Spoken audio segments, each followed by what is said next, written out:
Hello, everyone. My name is Jason. I'm the founder of Social Blade, and I've been on YouTube myself since 2007.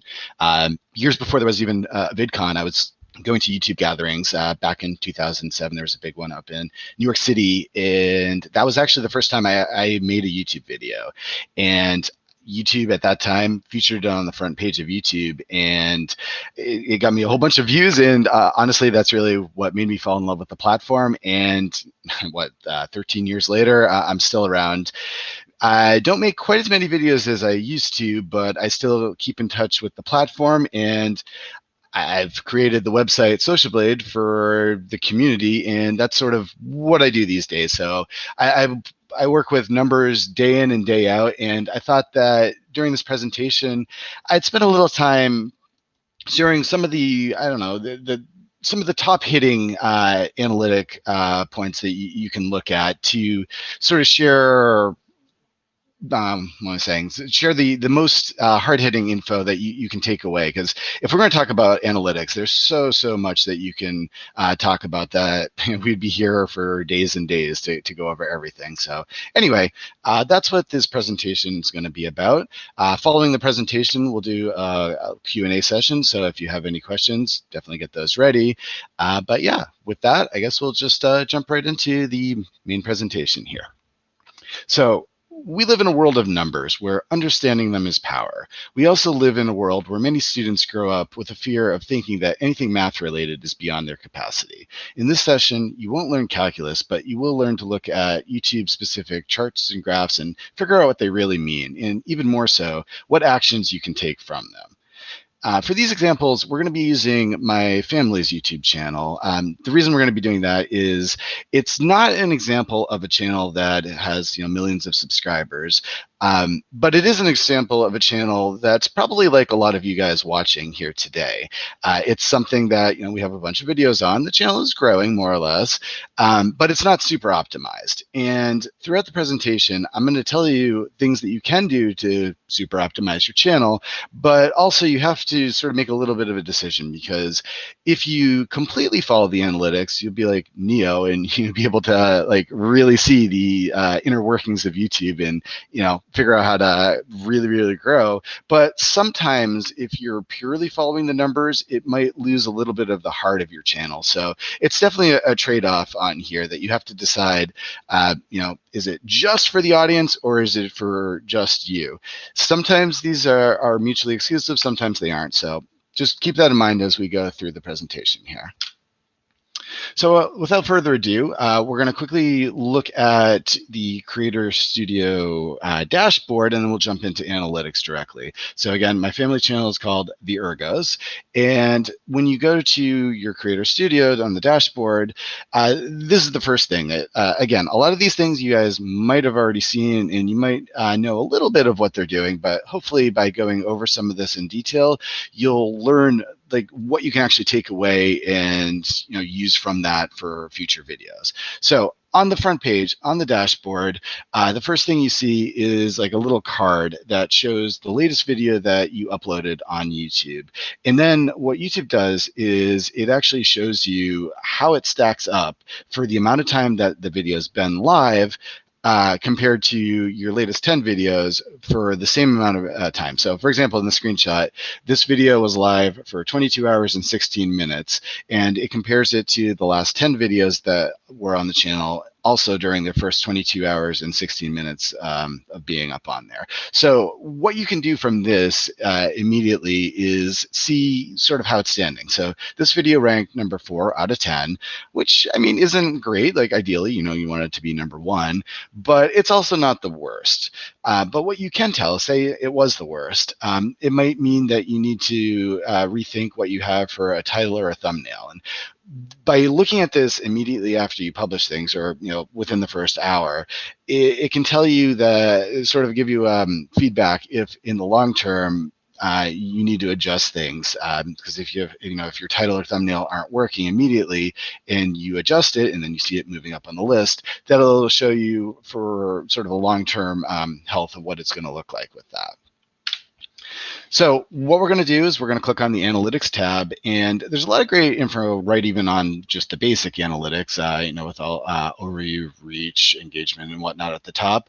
But for the purposes of this, we're going to dive into the See More section, which is sort of the more advanced view of analytics, because there's so much info in there. So this is sort of what it looks like. And since there is so much, what we're going to do for this is we're setting sort of some filters here, because we only want to look at recent videos that were uploaded just for what I'm going to be talking about. So I've set a filter to show basically from June up until when I took the screenshot a couple of days ago for the period. And then I also set a filter over here to only show videos that were published during that period as well. So that way we can sort of filter out videos that have been up for an extended period of time and only look at recent analytics here.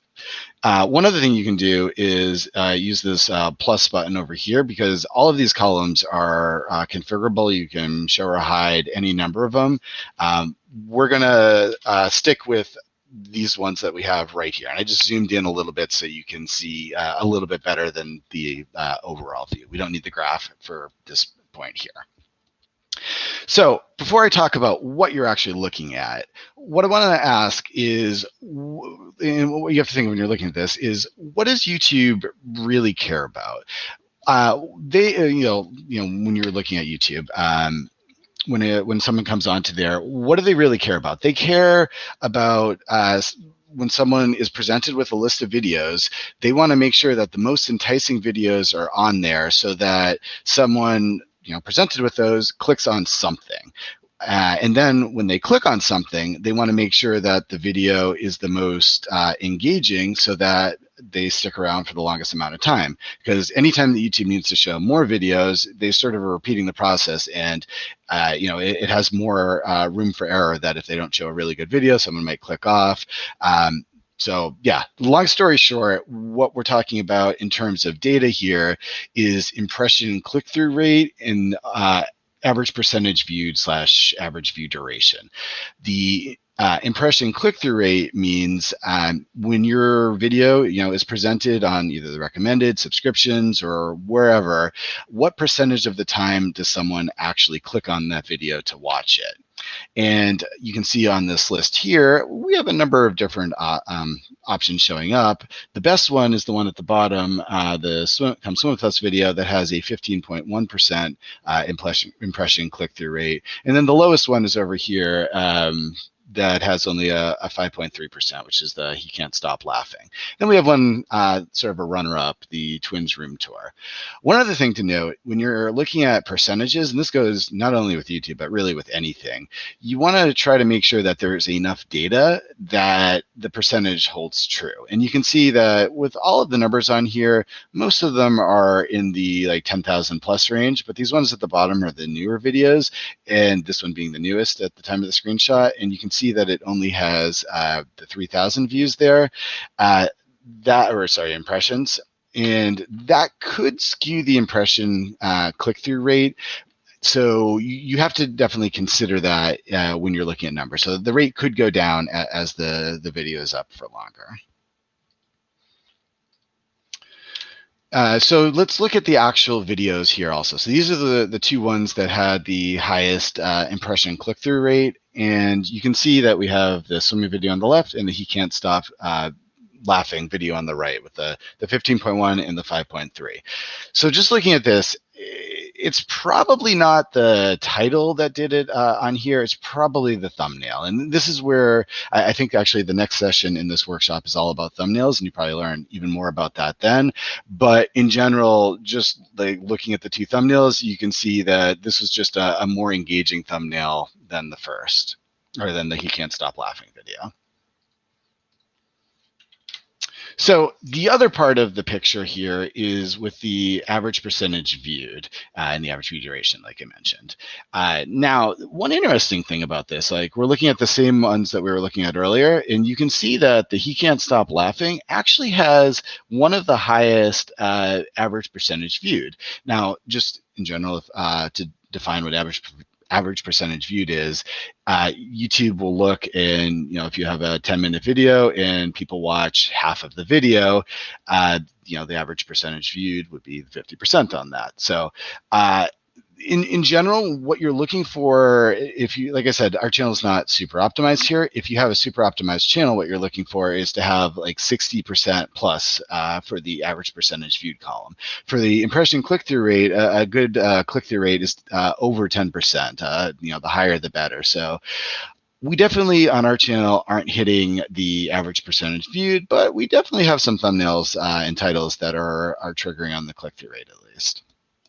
So if we look here again at all of the average percentage viewed, we see that we have the swimming video, we have He Can't Stop Laughing, Twins Room Tour, and the What Day Is It?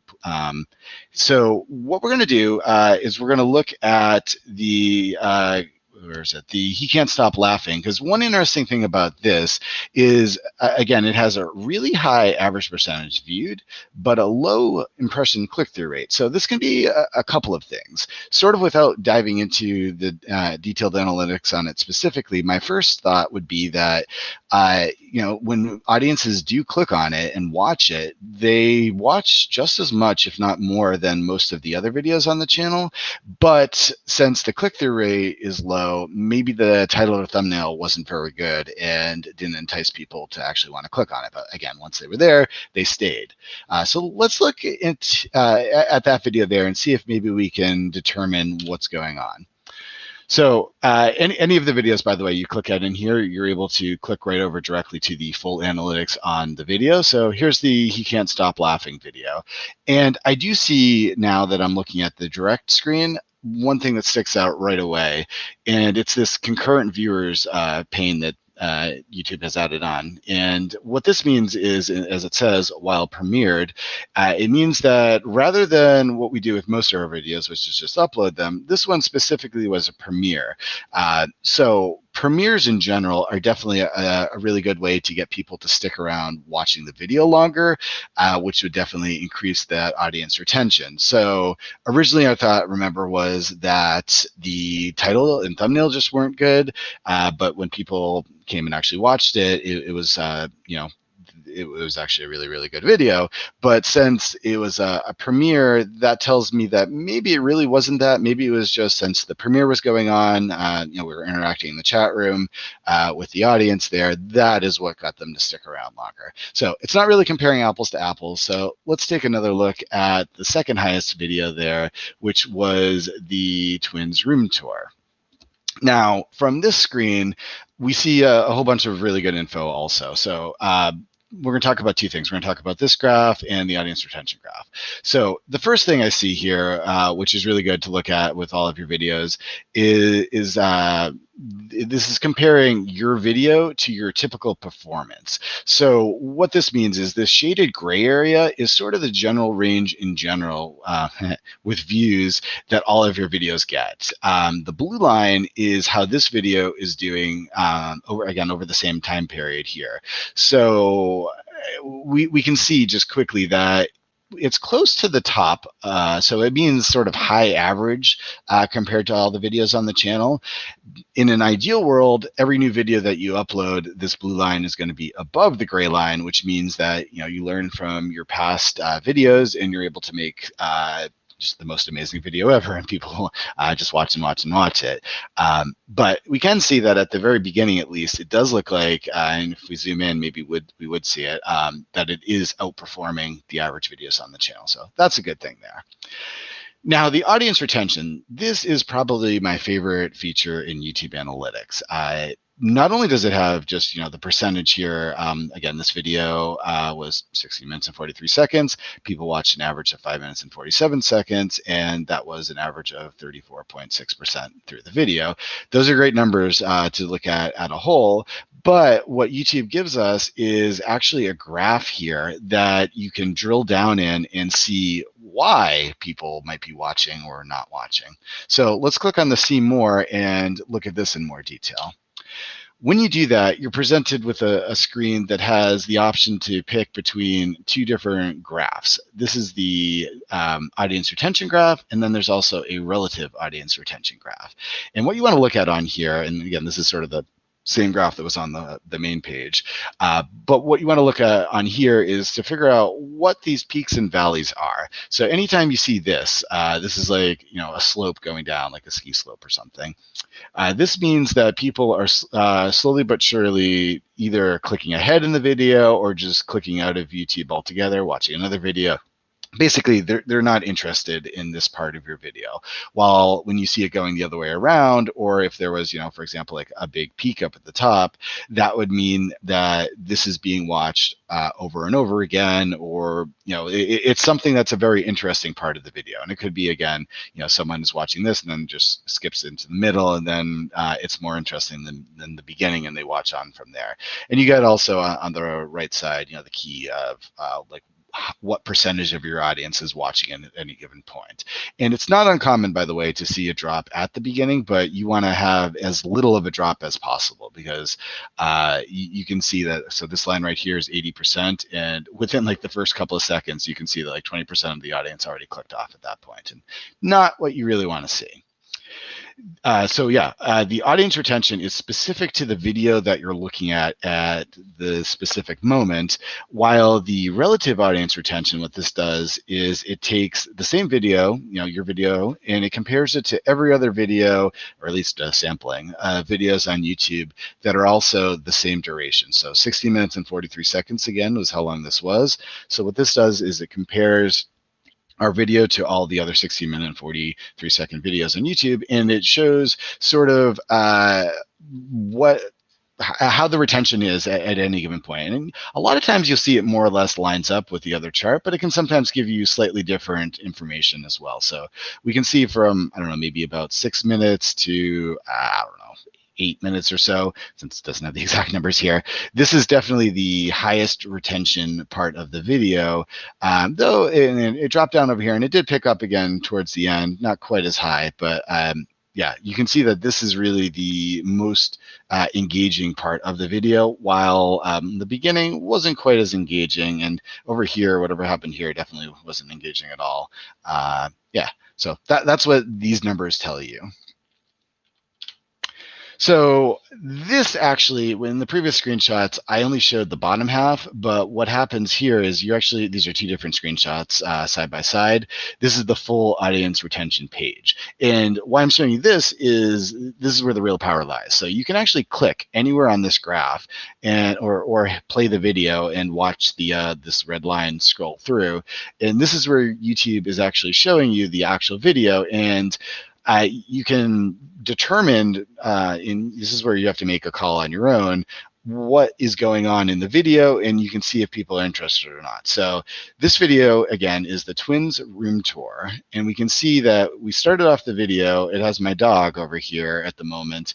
He's not one of my twins, and this is not him giving a tour of the room. He's just walking around in the house. So that could definitely explain why there's a little bit of a drop off. While on the right pane here, this is where the room tour is happening, and you can see this is one of the high points over here. So this tells us a couple things. It tells us that since the title, again, was room tour, we don't have a room tour going. People probably are clicking just into the video more. I don't think they're necessarily completely just giving up that they're not seeing a room tour, but they want to see where that room tour is. And yeah, they found it over here. This potentially could be a high point because there's a lot going on the screen, and people want to see like every little thing that is there.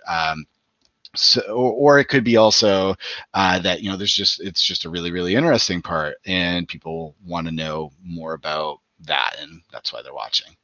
So this is, again, where you have to really make a decision on your own about what's on the video. If you purely optimize to what your audience is interested in, you can definitely get your audience retention to go up. But if your goal of your YouTube channel is to preserve your family memories, you sometimes might have things that you're interested in, but your audience isn't. And you got to make the decision there. If it's you want to make the your YouTube channel a business, you might have to sometimes sacrifice some of your memories in order to give the audience what they want. But again, that's where it's up to you to decide on that.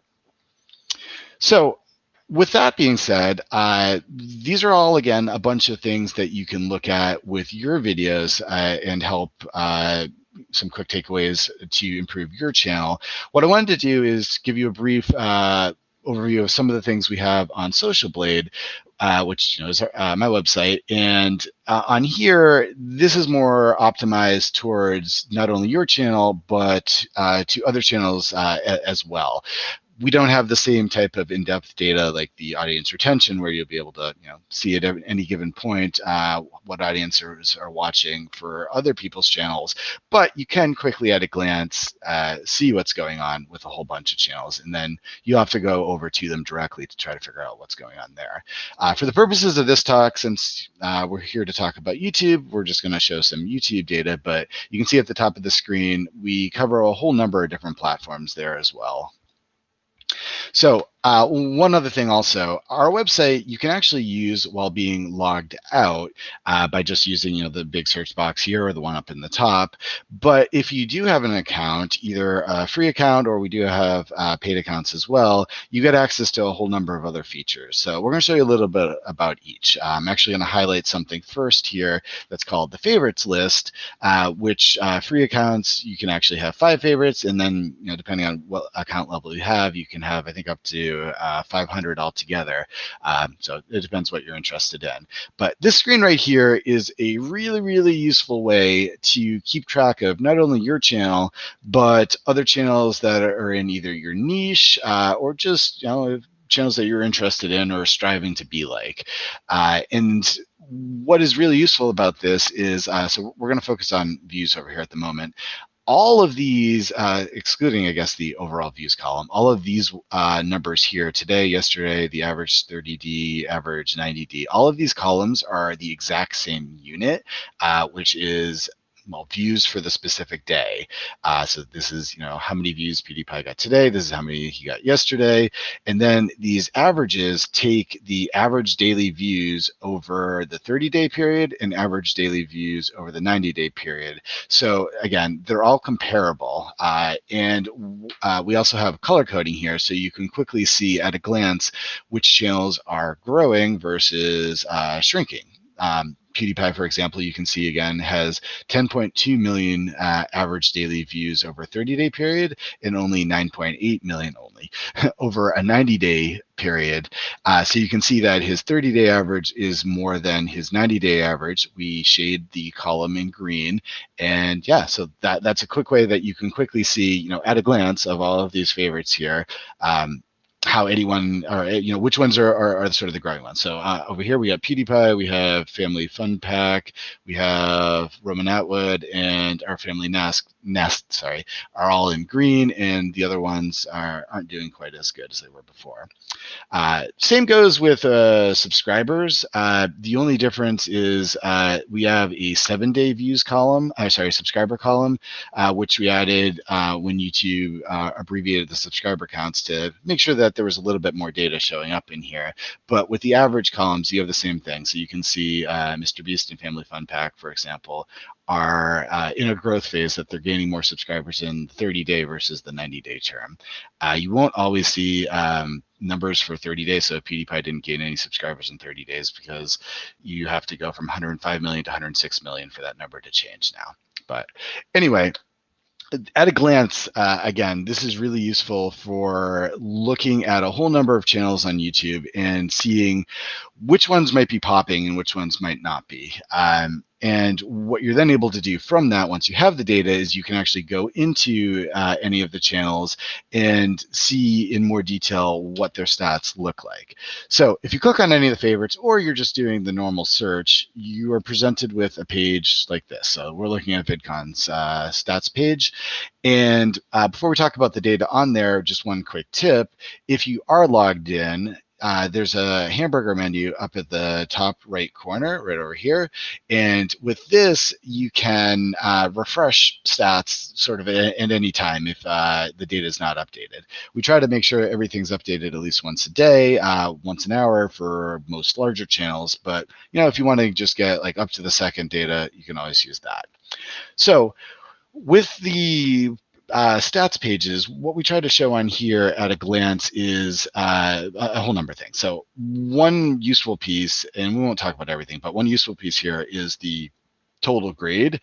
What we try to do with this is every channel on YouTube, we put together sort of in a big list, and we grade it on a curve. So the vast majority of channels will have a C of some sort, while we try to have the most influential channels having either a B or an A. And then, if you're performing less than average, you'll have, well, either a C minus or a D minus is the lowest grade that we give on the site. So we can see VidCon, in this example, is a B, which is definitely above average. And then we have these two red graphs right here, I would say is one of the other really useful pieces of information, because what it does is it looks at weekly subscribers and views over the past year. So it gives you just at a really good glance, a picture. Is the channel growing? Is it shrinking? Is it stagnating? Yeah, so you can see that VidCon, it looks like probably last year during the last in-person VidCon, a lot of videos probably got uploaded and the views were a little bit higher. Went down a little, but more or less VidCon, the channel is pretty stable here. And same with subscribers. There's little bumps around, but it's not like it's completely going down or the other way around, completely going up. So, I mean, it's not the best, not the worst, but gives you really good info there. Now, if you scroll down on this page, the next thing you'll see is a chart of like the day-to-day, what the stats were for the channel. And I sort of cut it off for purposes of the screen, but you get the bottom of it here. And one of my favorite parts on this is the averages section. So you can see that the daily average for views, I cut off the header, but the views is 35,000 views and 134 subscribers is the daily. Or if you want to look at the 30-day, about 4,000 subscribers a month and about 1 million views a month over here. Then the graphs at the bottom, again, super, super useful for looking at sort of a longer picture of the channel. You can see when there's bumps, you can see if like a channel is in a growth phase or in a declining phase, and just really, really useful for vetting channels there. So I guess the question is, what's the point? Now, depending on where you are in YouTube, like if you're a creator, the numbers here matter differently than if you're a brand, if you're looking to work with creators, or you're in the media. Like there's so many different uses for the data, but just to highlight a couple, for brands, they'll often look at how many views per month the channel is getting and make sure that there's healthy growth, so that before reaching out to someone, or if it was the other way around, you reached out to a brand, they can sort of vet you a little bit there. For creators, I mean, in general, our slogan is analytics made easy. So it's in YouTube analytics, there's obviously way more info in there that will help you fine tune every aspect of your channel. But if you're looking for just a quick picture of what's going on, I mean, that's what we're good at there. It helps you with the favorites list, keep track of others in your niche. You can recognize quickly when others break out. Useful for, like I said, for brands, useful for vetting who they want to work with. But for a creator, if you're looking to collaborate with someone, it's useful for making sure that the person you're working with isn't doing anything fishy. And then really, there's just so many other uses there. So before getting into question and answers, I have a little bit of homework for you all. And it's basically what we talked about at the beginning. So after this presentation, I want you to open up your YouTube Analytics, go into the the advanced view, and find an example of one of your videos that has a low and a high click-through rate. Do the same thing for your audience retention. Figure out why the good one performed well and why the bad one suffered. Then create a new video based on what you learned from the previous steps and upload the video. Monitor it on your studio dashboard until the YouTube Analytics are ready, which can take a couple of days, and then just rinse and repeat. So this is sort of, it says homework, it's sort of like a one-time thing, but this can also be a long-time thing to, constantly improve your channel. So with that being said, here's just sort of my contact info. We can open it up to Q&A on here. And also after the Q&A, I'll be on the VidCon Discord server that you can ask any other questions that you can't think of right now also. Next question from Jessica. Is there any way to check out the click-through rate, average view duration, etc., for other channels besides your own?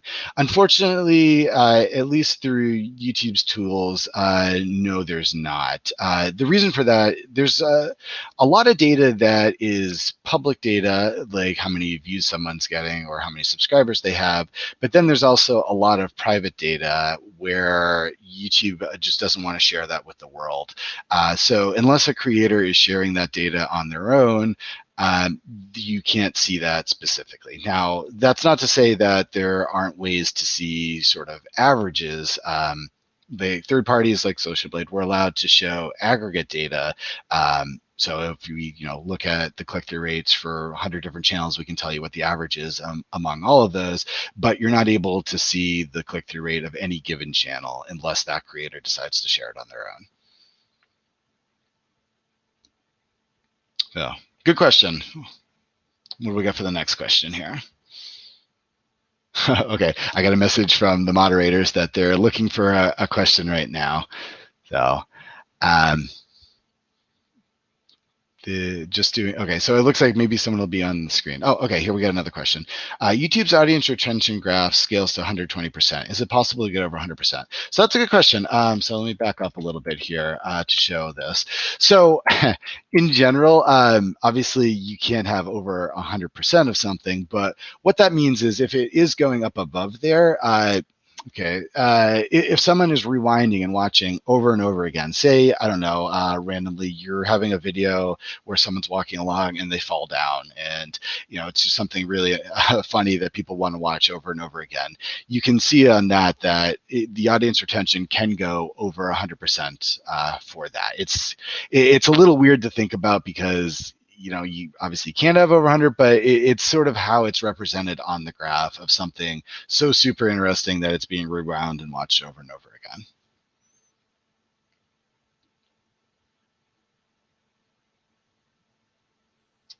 Oh, looks like we got a video. Hello. Hey, Miriam, how's it going? Good. Doing well. How are you? I'm doing good. You have a question for us? Yeah, so I've noticed that the real-time data the first couple of days can be really inaccurate, especially dashboard will show different numbers than the content tab. So I was wondering, after we publish a video, how many days do you recommend we wait before really looking at our analytics for it? That's a good question. So that sort of also goes a little back to what I was talking about, even with just the impressions in general on the screen here, where the video that we were looking at that Come Swim With Us only had 3,000 compared to all the other ones that had a lot more. And I don't have a specific, like you must wait 2 days or 3 days for that there, but you need to just sort of, if you're comparing videos, you need to make sure that it has a comparable amount of data there compared to the ones you're looking at on it. So if you're looking at a video that's a month old, maybe you need to wait like at least a week or two to get an accurate sample size on that there. But yeah, you're right. There's definitely sometimes inaccuracies with the real-time data also. I know YouTube does their best to make sure it's as updated as they possibly can, but I've definitely seen a lot of people reporting from time to time that even that could be a little bit off. But I know they're working on that too. It definitely is getting better, at least lately. Yeah. Does that answer your question? Yeah, thank you. Yeah, you're very welcome. Thanks for asking. I guess getting a message from the moderators that that's all the questions for now. So I wanted again to thank everyone for joining the presentation. Putting my contact info on there again for you. So you can follow me on Twitter at Ergo or Social Blade. Website is socialblade.com. And again, I'm going to be in the audience development room on the VidCon Discord server. It's a tongue twister. After this, so if you have anything else that you wanted to get answered, feel free to hit me up in there.